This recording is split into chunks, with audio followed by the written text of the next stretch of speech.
喺救生艇完全唔夠嘅情況之下，大部分人都會死。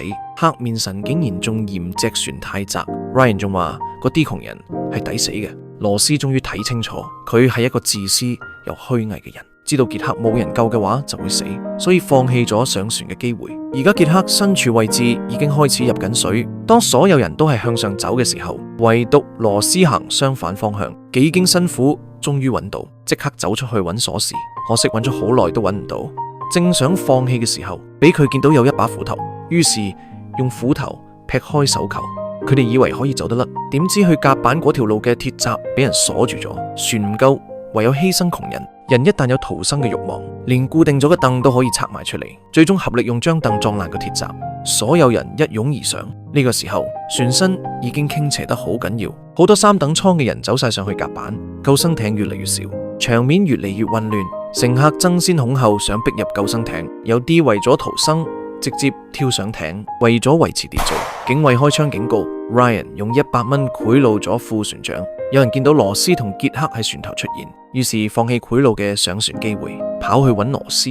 傑克最終揾到女士優先救生艇，兩個心情對望，淚眼汪汪，依依不捨，俾眼神互相出賣，知道呢一下離別有可能一世都冇機會再見，因為要兌現 You Jump I Jump 嘅承諾。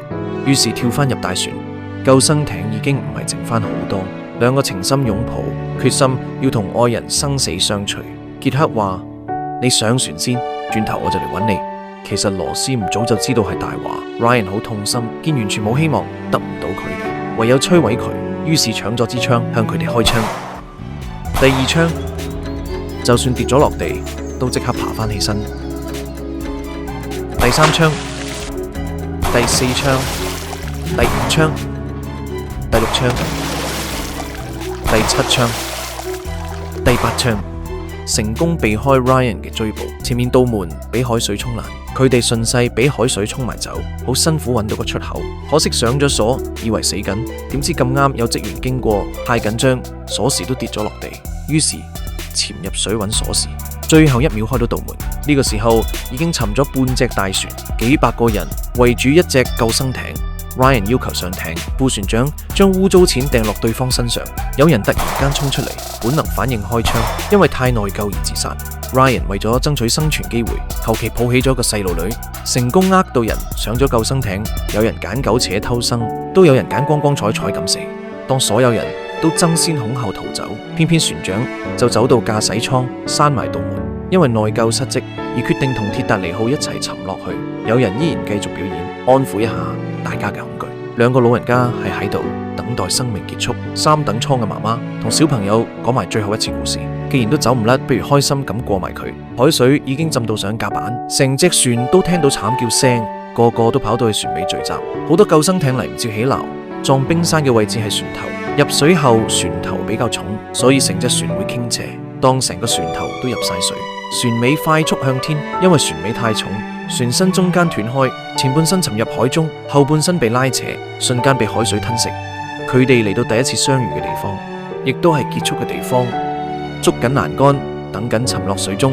當時海水負2度，凍到入心入肺，成個海都係強烈嘅尖叫聲，好似人間煉獄。好彩揾到塊浮板，只可以俾一個人容納，所以傑克讓俾羅斯，自己下半身就浸咗喺冰冷嘅海水度，牙齒都打晒震，最簡單嘅發音都困難，頭髮已經結冰，用埋最後嘅力氣保持清醒，仲不停要求羅斯生存落去。過咗一陣，成個海都好安靜，係遠處有光傳過嚟。羅斯見到即刻話俾傑克聽，但係佢對手又凍，身體又硬，叫極都冇反應。原來已經失去生命，沉咗入大海。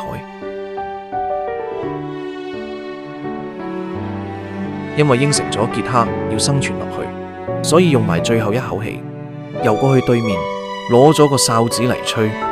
到咗第2日，救援嘅船終於嚟咗。鐵達尼號本身被譽為無懈可擊，但係第一次出海就出事，提醒我哋生命係脆弱，珍惜當下，珍惜身邊嘅人。傑克同羅斯之間唔單止得浪漫，仲係一場關於信念同犧牲嘅抉擇。當極端嘅情況下，可以犧牲自己去成全對方，先係一段真正嘅愛情。有人會問，咁愛傑克，點解之後又要結婚？因為要遵守開開心心生活嘅承諾。到咗1996年，全世界都變晒，唯獨是對傑克嘅愛從未變過。